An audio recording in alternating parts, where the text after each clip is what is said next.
சங்கீதம் 76 நெகினோத் என்னும் வாத்தியத்தில் வாசிக்க ராக தலைவனுக்கு ஒப்புவிக்கப்பட்ட ஆசாபின் சங்கீதமாகிய பாட்டு. யூதாவில் தேவன் அறியப்பட்டவர், இஸ்ரவேலில் அவருடைய நாமம் பெரியது. சாலேமில் அவருடைய கூடாரமும் சியோனில் அவருடைய வாசஸ்தலமும் இருக்கிறது. அங்கே இருந்து வில்லின் அம்புகளையும் கேடகத்தையும் பட்டயத்தையும் யுத்தத்தையும் முறித்தார். மகத்துவம் உள்ளவரே, கொள்ளையுள்ள பர்வதங்களை பார்க்கிலும் நீர் பிரகாசம் உள்ளவர். தைரிய நெஞ்சுள்ளவர்கள் கொள்ளையிடப்பட்டு நித்திரையடைந்து அசர்ந்தார்கள். வல்லமையுள்ள எல்லா மனிதருடைய கைகளும் அவர்களுக்கு உதவாமற் போயிற்று. யாக்கோபின் தேவனே, உம்முடைய கண்டிதத்தினால் ரதங்களும் குதிரைகளும் உறங்கி விழுந்தது. நீரே பயங்கரமானவர். மது கோபம் மூழும் போது உமக்கு முன்பாக நிற்பவன் யார்? நியாயம் விசாரிக்கவும் பூமியில் சிறுமைப்பட்டவர்கள் யாவரையும் ரட்சிக்கவும் தேவரீர் எழுந்தருளின போது வானத்திலிருந்து நியாய தீர்ப்பு கேட்க பண்ணினீர். பூமி பயந்து அமர்ந்தது. மனுஷனுடைய கோபம் மது மகிமையை விளங்க பண்ணும். மிஞ்சும் கோபத்தை நீர் அடக்குவீர். பொருத்தனை பண்ணி அதை உங்கள் தேவனாகிய கர்த்தருக்கு நிறைவேற்றுங்கள்.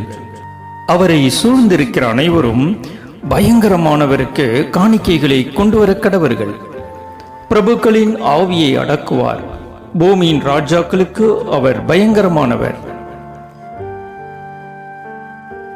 சங்கீதம் 77 எதுத்தூன் என்னும் ராகத்தலைவனுக்கு ஒப்புவிக்கப்பட்ட ஆசாபின் சங்கீதம். நான் தேவனை நோக்கி என் சத்தத்தை உயர்த்தி கெஞ்சினேன். என் சத்தத்தை தேவனிடத்தில் உயர்த்தினேன். அவர் எனக்கு செவி கொடுத்தார். என் ஆபத்து நாளில் ஆண்டவரை தேடினேன். இரவிலும் என் கை தளராமல் விரிக்கப்பட்டிருந்தது. என் ஆத்மா ஆறுதல் அடையாமற் போயிற்று. நான் தேவனை நினைத்த போது அலறினேன். நான் தியானிக்கும் போது என் ஆவி தொய்ந்து போயிற்று. நான் தூங்காதபடி என் கண்ணிமைகளை பிடித்திருக்கிறேன். நான் பேச மாட்டாதபடி சஞ்சலப்படுகிறேன். பூர்வ நாட்களையும் அதிகாலத்து வருஷங்களையும் சிந்திக்கிறேன். ராக்காலத்தில் என் சங்கீதத்தை நான் நினைத்து என் இருதயத்தோடு சம்பாஷித்துக் கொள்கிறேன். என் ஆவி ஆராய்ச்சி செய்தது. ஆண்டவர் நித்திய காலமாய் தள்ளிவிடுவாரோ? இனி ஒருபோதும் தயை செய்யாதிருப்பாரோ? அவருடைய கிருபை முற்றிலும் அற்று போயிற்றோ? வாக்குத்தத்தமானது தலைமுறை தலைமுறைக்கும் ஒழிந்து போயிற்றோ? தேவன் இரக்கம் செய்ய மறந்தாரோ? கோபத்தினாலே தமது உருக்கமான இரக்கங்களை அடைத்துக் கொண்டாரோ என்றேன். அப்பொழுது நான், இது என் பலவீனம். ஆனாலும் உன்னதமானவருடைய வலதுகரத்தில் உள்ள வருஷங்களை நினைவு கூறுவேன். கர்த்தருடைய செயல்களை நினைவு கூறுவேன். உம்முடைய பூர்வ காலத்து அதிசயங்களையே நினைவு கூறுவேன். உம்முடைய கிரியைகளையெல்லாம் தியானித்து உம்முடைய செயல்களை யோசிப்பேன் என்றேன். தேவனே, உமது வழி பரிசுத்த ஸ்தலத்தில் உள்ளது. நம்முடைய தேவனைப் போல பெரிய தேவன் யார்? அதிசயங்களை செய்கிற தேவன் நீரே. ஜனங்களுக்குள்ளே உம்முடைய வல்லமையை விளங்க பண்ணினீர். யாக்கோபு யோசேப்பு என்பவர்களின் புத்திரராகிய உம்முடைய ஜனங்களை மது புயத்தினாலே மீட்டுக்கொண்டீர். ஜலங்கள் உம்மை கண்டது. தேவனே, ஜலங்கள் உம்மை கண்டு தத்தளித்தது. ஆழங்களும் கலங்கினது. மேகங்கள் ஜலங்களை பொழிந்தது. ஆகாய மண்டலங்கள் முழக்கமிட்டது. உம்முடைய அம்புகளும் தெரிப்புண்டு பறந்தது. உம்முடைய குமுறலின் சத்தம் சுழல் காற்றில் முழங்கினது. மின்னல்கள் பூச்சக்கரத்தை பிரகாசிப்பித்தது. பூமி குலுங்கி அதிர்ந்தது. உமது வழி கடலிலும் உமது பாதைகள் திரண்ட தண்ணீர்களிலும் இருந்தது. உமது காலடிகள் தெரியப்படாமற் போயிற்று. மோசே ஆரோன் என்பவர்களின் கையால் உமது ஜனங்களை ஒரு ஆட்டு மந்தையைப் போல வழி நடத்தினீர். சங்கீதம் 78 ஆசாப் எழுதின மஸ்கீல் என்னும் போதக சங்கீதம். என் ஜனங்களே, என் உபதேசத்தை கேளுங்கள். என் வாயின் வசனங்களுக்கு உங்கள் செவிகளை சாயுங்கள். என் வாயை ஓமைகளால் திறப்பேன். பூர்வ காலத்து மறைபொருள்களை வெளிப்படுத்துவேன். அவைகளை நாங்கள் கேள்விப்பட்டு அறிந்தோம். எங்கள் பிதாக்கள் அவைகளை எங்களுக்கு தெரிவித்தார்கள். பின்வரும் சந்ததியான பிள்ளைகளுக்கு நாங்கள் அவைகளை மறைக்காமல் கர்த்தரின் துதிகளையும் அவருடைய பலத்தையும் அவர் செய்த அவருடைய அதிசயங்களையும் விவரிப்போம். அவர் யாக்கோபிலே சாட்சியை ஏற்படுத்தி இஸ்ரவேலிலே வேதத்தை ஸ்தாபித்து அவைகளை தங்கள் பிள்ளைகளுக்கு அறிவிக்கும்படி நம்முடைய பிதாக்களுக்கு கட்டளையிட்டார். இனி பிறக்கும் பிள்ளைகளாகிய பின் சந்ததியார் அதை அறிந்து கொண்டு அவர்கள் எழும்பி தங்கள் பிள்ளைகளுக்கு அவைகளை சொல்லும்படிக்கும் தேவன் மேல் அவர்கள் தங்கள் நம்பிக்கையை வைத்து தேவனுடைய செயல்களை மறவாமல் அவர் கற்பனைகளை கைக்கொள்ளும்படிக்கும் இருதயத்தை செவைப்படுத்தாமலும் தேவனை உறுதியாய் பற்றி கொள்ளாமலும் இருந்த முரட்டாட்டமும் கலகமும் உள்ள சந்ததியாகிய தங்கள் பிதாக்களுக்கு அவர்கள் ஒப்பாகாதபடிக்கும் இவைகளை கட்டளையிட்டார். ஆயுதம் அணிந்த வில் வீரரான எப்பிராயிம் புத்திரர் யுத்த நாளிலே முதுகு காட்டினார்கள். அவர்கள் தேவனுடைய உடன்படிக்கையை கை கொள்ளாமலும் அவருடைய கட்டளைகளின்படி நடக்க சம்மதியாமலும் அவருடைய செயல்களையும் அவர் தங்களுக்கு காண்பித்த அதிசயங்களையும் மறந்தார்கள். அவர்களுடைய பிதாக்களுக்கு முன்பாக எகிப்து தேசத்து சோவான் வெளியிலே அவர் அதிசயமானவைகளை செய்தார். கடலை பிளந்து அவர்களை கடக்க பண்ணி ஜலத்தை குவியலாக நிற்கும்படி செய்தார். பகலிலே மேகத்தினாலும் இரா முழுவதும் அக்னி வெளிச்சத்தினாலும் அவர்களை வழிநடத்தினார். வனாந்திரத்திலே கண்மலைகளை பிளந்து மகா ஆழங்களில் இருந்து தண்ணீரை அவர்களுக்கு குடிக்க கொடுத்தார். கண்மலையில் இருந்து நீரோட்டங்களை புறப்பட பண்ணி தண்ணீரை நதி போல ஓடி வரும்படி செய்தார். என்றாலும் அவர்கள் பின்னும் அவருக்கு விரோதமாய் பாவம் செய்து வறண்ட வெளியிலே உன்னதமானவருக்கு கோபமூட்டினார்கள். தங்கள் இச்சைக்கு ஏற்ற போஜனத்தை கேட்டு தங்கள் இருதயத்தில் தேவனை பரீட்சை பார்த்தார்கள். அவர்கள் தேவனுக்கு விரோதமாய் பேசி தேவன் வனாந்திரத்திலே போஜன பந்தியை ஆயத்தப்படுத்த கூடுமோ? இதோ அவர் கண்மலையை அடித்ததினால் தண்ணீர் புறப்பட்டு நதிகளாய் புரண்டு வந்தது. அவர் அப்பத்தையும் கொடுக்க கூடுமோ? தம்முடைய ஜனத்திற்கு மாம்சத்தையும் ஆயத்தப்படுத்துவாரோ என்றார்கள். ஆகையால் கர்த்தர் அதை கேட்டு கோபம் கொண்டார். அவர்கள் தேவனை விசுவாசியாமலும் அவருடைய ரட்சிப்பை நம்பாமலும் போனதினால் யாக்கோபுக்கு விரோதமாய் அக்கினி பற்றி எறிந்தது. இஸ்ரவேலுக்கு விரோதமாய் கோபம் மூண்டது. அவர் உயரத்தில் உள்ள மேகங்களுக்கு கட்டளையிட்டு வானத்தின் கதவுகளை திறந்து மன்னாவை அவர்களுக்கு ஆகாரமாக வருஷிக்க பண்ணி வானத்தின் தானியத்தை அவர்களுக்கு கொடுத்தார். தூதர்களின் அப்பத்தை மனுஷன் சாப்பிட்டான். அவர்களுக்கு ஆகாரத்தை பூரணமாய் அனுப்பினார். ஆகாசத்திலே கீழ்காற்றை வரப்பண்ணி தம்முடைய வல்லமையினால் தென்றலையும் வீச செய்து மாம்சத்தை தூளத்தனையாயும் சிறகுள்ள பறவைகளை கடற்கரை மணலத்தனையாயும் வருஷிக்க பண்ணி அவைகளை அவர்கள் பாளையத்தின் நடுவிலும் அவர்கள் கூடாரங்களை சுற்றிலும் இறங்க பண்ணினார். அவர்கள் புசித்து திருப்தி அடைந்தார்கள். அவர்கள் இச்சித்ததை அவர்களுக்கு கொடுத்தார். அவர்கள் தங்கள் இச்சையை வெறுக்கவில்லை. அவர்களுடைய போஜனம் அவர்கள் வாயில் இருக்கும் போதே தேவ கோபம் அவர்கள் மேல் எழும்பி அவர்களில் கொழுத்தவர்களை சங்கரித்தது. இஸ்ரவேலில் விசேஷித்தவர்களை மடிய பண்ணிற்று. இவையெல்லாம் நடந்தும் அவர் செய்த அதிசயங்களை அவர்கள் நம்பாமல் பின்னும் பாவம் செய்தார்கள். ஆதலால் அவர்கள் நாட்களை விருதாவிலும் அவர்கள் வருஷங்களை பயங்கரத்திலும் கழிய பண்ணினார். அவர்களை அவர் கொல்லும் போது அவரை குறித்து விசாரித்து அவர்கள் திரும்பி வந்து தேவனை அதிகாலமே தேடி தேவன் தங்கள் கண்மலை என்றும் உன்னதமான தேவன் தங்கள் மீட்பர் என்றும் நினைவு கூர்ந்தார்கள்.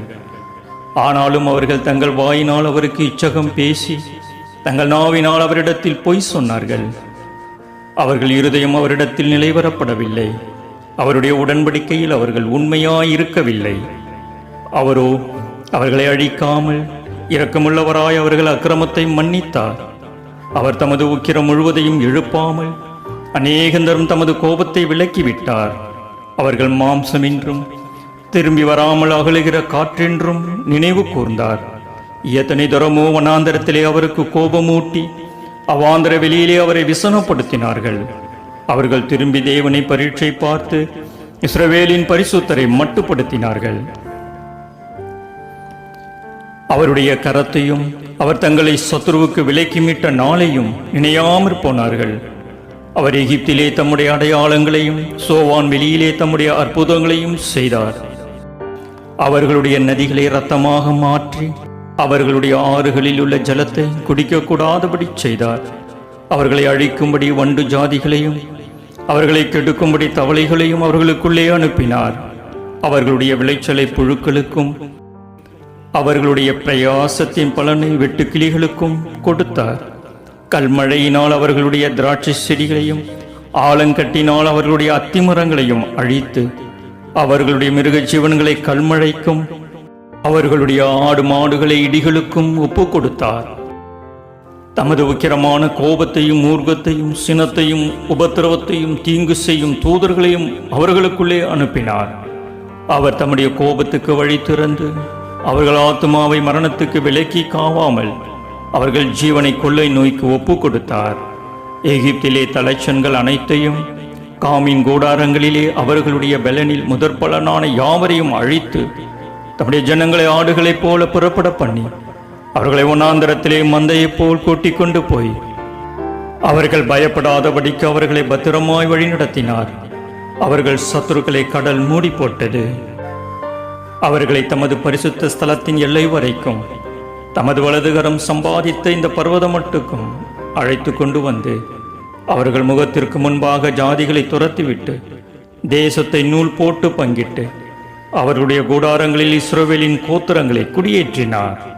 ஆனாலும் அவர்கள் உன்னதமான தேவனை பரீட்சை பார்த்து அவருக்கு கோபமூட்டி அவருடைய சாட்சிகளை கை கொள்ளாமற் போய் தங்கள் பிதாக்களைப் போல வழி விலகி துரோகம் பண்ணி மோசம் போக்கும் வில்லை போல் துவண்டு தங்கள் மேடைகளினால் அவருக்கு கோபமூட்டி தங்கள் விக்கிரகங்களினால் எரிச்சல் உண்டாக்கினார்கள்.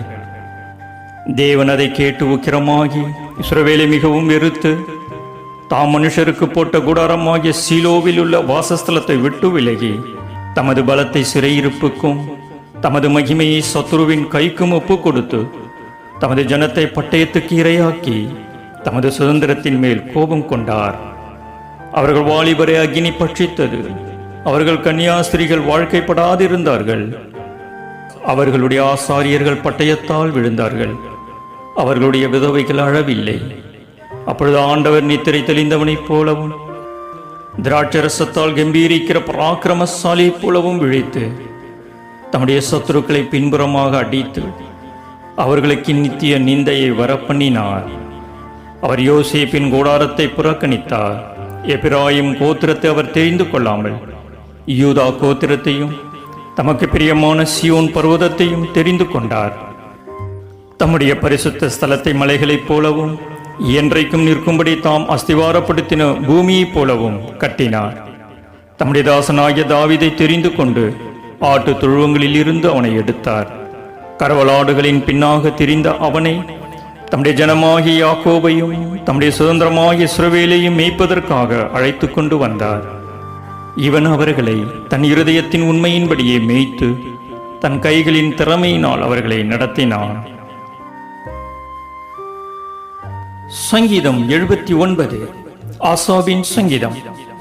தேவனே, புறஜாதியார் உமது சுதந்திரத்தில் வந்து உமது பரிசுத்த ஆலயத்தை தீட்டுப்படுத்தி எருசலேமை மண் மேடுகள் ஆக்கினார்கள். உமது ஊழியக்காரரின் பிரேதங்களை ஆகாயத்து பறவைகளுக்கும் உமது பரிசுத்தவான்களின் மாம்சத்தை பூமியின் மிருகங்களுக்கும் இரையாக கொடுத்தார்கள். எருசலேமை சுற்றிலும் அவர்களுடைய இரத்தத்தை தண்ணீரைப் போல சிந்தினார்கள். அவர்களை அடக்கம் பண்ணுவாரும் இல்லை. எங்கள் அயலாருக்கு நிந்தையையும் எங்கள் சுற்றுப்புறத்தாருக்கு பரியாசமும் சக்கந்தமும் ஆனோம். இதுவரைக்கும் கர்த்தாவே, நீர் என்றைக்கும் கோபமாய் இருப்பீரோ? உம்முடைய எரிச்சல் அக்னியைப் போல் எரியுமோ?